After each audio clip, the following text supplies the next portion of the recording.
Chapter 3, in which Pooh and Piglet go hunting and nearly catch a woozle.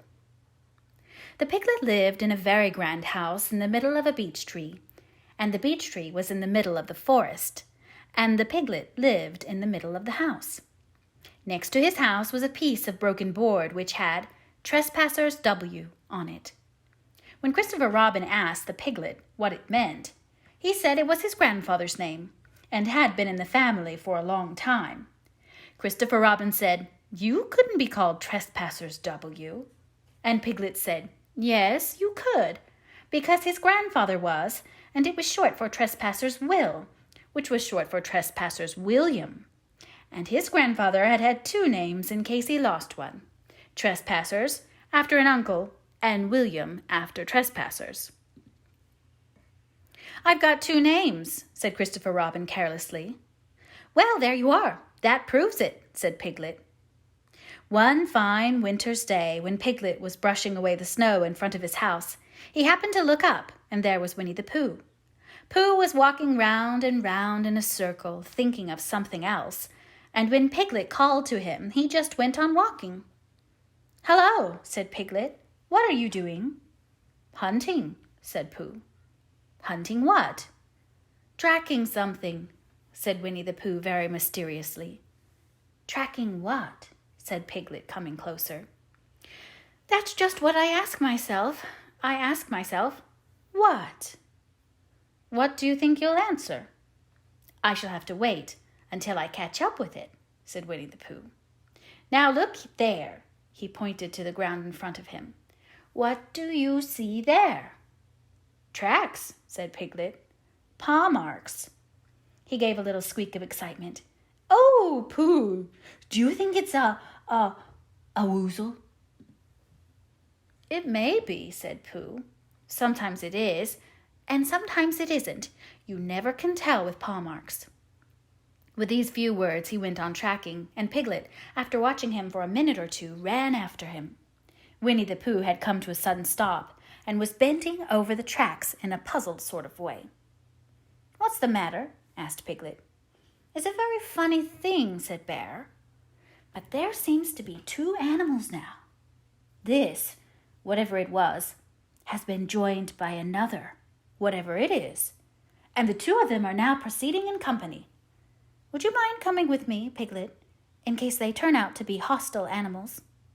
Piglet scratched his ear in a nice sort of way, and said that he had nothing to do until Friday, and would be delighted to come, in case it really was a woozle. "You mean, in case it really is two woozles," said Winnie the Pooh, and Piglet said that anyhow he had nothing to do until Friday, so off they went together. There was a small spinney of larch trees just here, and it seemed as if the two woozles, if that is what they were, had been going round this spinney. So round this spinney went Pooh and Piglet after them, Piglet passing the time by telling Pooh what his grandfather Trespassers W had done to remove stiffness after tracking, and how his grandfather Trespassers W had suffered in his later years from shortness of breath and other matters of interest, and Pooh wondering what a grandfather was like, and if perhaps this was two grandfathers they were after now, and if so, whether he would be allowed to take one home and keep it, and what Christopher Robin would say. And still the tracks went on in front of them. Suddenly Winnie the Pooh stopped and pointed excitedly in front of him. "Look!" "What?" said Piglet with a jump. And then, to show that he hadn't been frightened, he jumped up and down once or twice more in an exercising sort of way. "The tracks," said Pooh. "A third animal has joined the other two." "Pooh!" cried Piglet. "Do you think it is another woozle?" "No," said Pooh, "because it makes different marks. It is either two woozles, and one, as it might be, wizzle, or two, as it might be, wizzles and one. If so, it is woozle. Let us continue to follow them." So they went on, feeling just a little anxious now, in case the three animals in front of them were of hostile intent.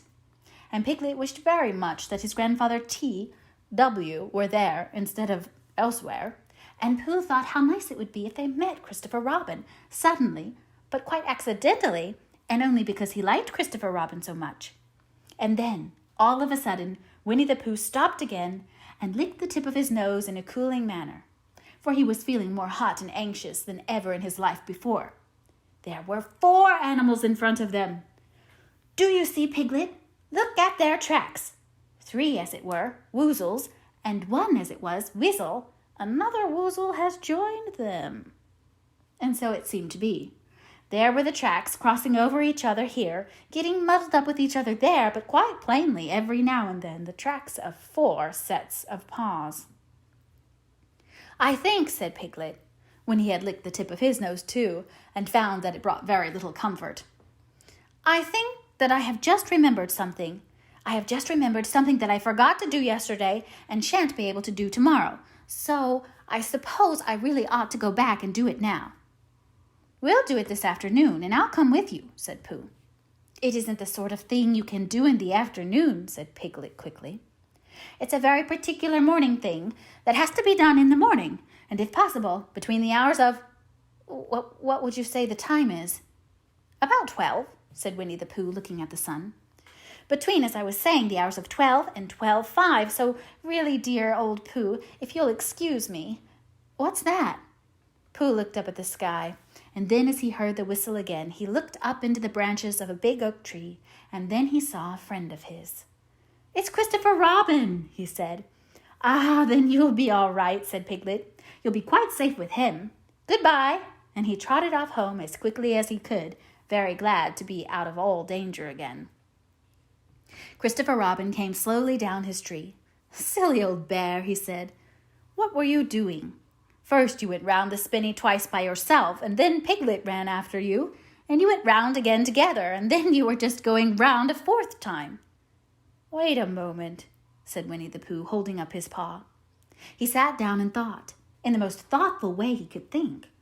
Then he fitted his paw into one of the tracks, and then he scratched his nose twice and stood up. "Yes," said Winnie the Pooh. "I see now," said Winnie the Pooh. "I have been foolish and deluded," said he. "And I am a bear of no brain at all." "You're the best bear in all the world," said Christopher Robin soothingly. "Am I?" said Pooh hopefully, and then he brightened up suddenly.